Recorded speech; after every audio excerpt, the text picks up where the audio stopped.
राजनीति इस लेवल की भी ना करिए कि किसी दिन आपको अपनी ही भद पिटवानी हो। यहाँ तक कि भारत के राजनीतिज्ञों में एक चीज बड़ी मशहूर है कि उतनी ही बुराई कीजिए कि अगर दोबारा दोस्त बनने की जरूरत पड़े तो ज्यादा दूरियां न रह पाए और बड़ी आसानी से दोबारा दोस्त बन जाए। लेकिन टर्की ने ये सारे नियम कानून कायदे भारत के लिए तोड़ रखे थे। पाकिस्तान प्रेम में वो इतना ज्यादा अंधा हो गया था कि वो भारत की इस कदर बुराइयां करने लगा, इस लेवल की बुराइयां और इस कदर की घेराबंदी तो कभी चाइना और पाकिस्तान ने भी भारत की करने की कोशिश नहीं की। यकीन मानिए कि इन फ्यूचर भारत के लिए टर्की भी एक बहुत बड़ा सेटबैक हो सकता है, एक बहुत बड़ी प्रॉब्लम हो सकती है। इसे काउंटर करना आज ही भारत के लिए सबसे ज़्यादा ज़रूरी है। आप जानते हैं कि इस समय टर्की में हालात बड़े बेहाल है। वहाँ की महंगाई की अगर बात की जाए तो 70% तक महंगाई बढ़ चुकी है। वहाँ के लोगों में हाहाकार मची हुई है और एर्दोगान की जो गवर्नमेंट है उसके ऊपर कई सारे आरोप लग रहे हैं। एक तो वो तानाशाही कर रही है, करप्ट है वो। दूसरी बात, उसने टर्की जैसे एक सेक्युलर देश में कट्टरता इस लेवल की बढ़ा दी है कि दुनिया भर से वो अलग थलग होकर बैठा है। किसी जमाने में टर्की बिल्कुल यूरोपियन देशों की तरह हुआ करता था। यूरोपियन देशों के ही कल्चर वो लोग फॉलो करते थे, बहुत सेक्युलर था। मुस्लिम राष्ट्रों में सबसे अच्छा राष्ट्र टर्की ही माना जाता था। लेकिन जब से एर्दोगान की गवर्नमेंट वहां पर आई है, कट्टरता में लिप्त हो चुका है पूरा देश। और इसी का नतीजा है कि भारत से दोस्ती को भुलाकर दुश्मनी का लेवल लगातार टर्की बढ़ा रहा है। ये आने वाले समय में उसके लिए भी बहुत बड़ा सबक बनकर रहेगा, देखिएगा आप। वैसे मैं आपको बता दूं कि इस बार कुछ ऐसी चीजें घटित हो गई है जिसके बाद टर्की पूरी दुनिया में एक्सपोज हो गया है। वही मैं आज आके आपको इस वीडियो में बताने वाला हूँ। आप बस वीडियो को एकदम एंड तक देखते हुए चैनल को सब्सक्राइब जरूर कर दीजिएगा। दोस्तों, हम लोग सभी जानते हैं कि रशिया और यूक्रेन के बीच में जो युद्ध चल रहा है, इससे ग्लोबल सप्लाई लाइन टूट गई है।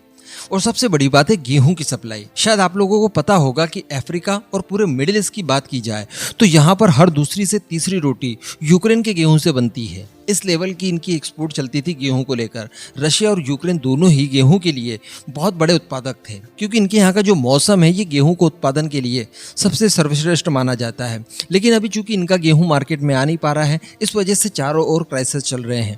इनके बाद नंबर आता है भारत का। भारत काफी बड़ा देश है, कृषि प्रधान कहा जाता है और भारत की भी गेहूं उत्पादन की क्षमता बहुत ज्यादा है। लेकिन भारत ने फ्यूचर के क्राइसिस को देखते हुए गेहूं के एक्सपोर्ट पर बैन लगा दिया।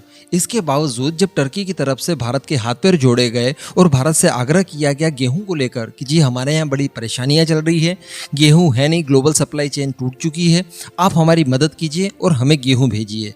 इसको लेकर भारत की एक प्राइवेट कंपनी ने 55,000 टन गेहूं टर्की भेज दिया। लेकिन ये सारी चीजें एक धोखा थी। दरअसल टर्की को पता था कि ये जो क्राइसिस चल रहा है रशिया और यूक्रेन के बीच में, जिस वजह से भारत का नाम पूरी दुनिया में छा रहा है और गेहूं एक्सपोर्ट करके भारत अच्छा खासा नाम भी बना सकता है, इन्फ्लुएंस बना सकता है और साथ ही अच्छा खासा मोटा इनकम कमा सकता है। इन सब चीज़ों को बाध्य करने के लिए टर्की ने भारत के द्वारा भेजे गए गेहूं के ऊपर बेतुका आरोप लगा दिया और ये कहा कि जी इसमें तो बीमारियां हैं और इसमें रुबेला नाम का एक वायरस है जो कि इन गेहूं की गुणवत्ता को खराब करता है और खाने योग्य ये बिल्कुल भी नहीं है। और आखिरकार उन्होंने वो गेहूं की खेप वापस भेज दी।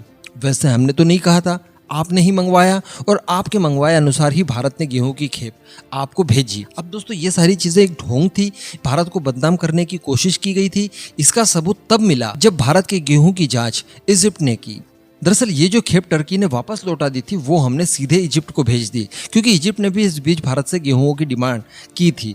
लेकिन दोस्तों, यहाँ पर इजिप्ट के ऊपर भी पता नहीं कौन सा प्रेशर बिल्डअप किया गया कि इजिप्ट ने इन गेहूं को देखे बिना इस खेप को वापस लौटा दिया। उसके बाद हुआ ये कि इजिप्ट की अथॉरिटीज ने भारतीय गेहूं की जाँच की। भारतीय गेहूं के सभी गुणवर्धक पहलुओं को बारीकी से जांचा गया। हर बीमारी की, हर वायरस, हर बैक्टीरिया की प्रॉपर जांच की गई। उसके बाद ये पाया गया कि भारत का गेहूं खरा सोना है और ये बिल्कुल खाने योग्य है। उसके बाद बताया जा रहा है कि इजिप्ट की तरफ से भारत के गेहूं की जांच जब की गई, जब ये खरे पाए गए, उसके बाद इजिप्ट की तरफ से भारत के गेहूं की बड़ी तारीफ भी की गई, जिससे भारत के ऊपर ये जो दाग लगाने की कोशिश की गई थी टर्की की तरफ से, वो धुल गया।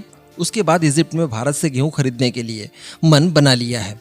कहने का मतलब ये 57 देश कितने भी भारत के ऊपर चढ़ने की कोशिश करे, इनकी दाल नहीं गल सकती। तथा वही हुआ जो कि सच्चाई थी, भारत की जीत हुई यहाँ पर। अब इस पूरे मुद्दे पर दोस्तों आपका जो भी मानना हो नीचे कमेंट करके जरूर बताइएगा।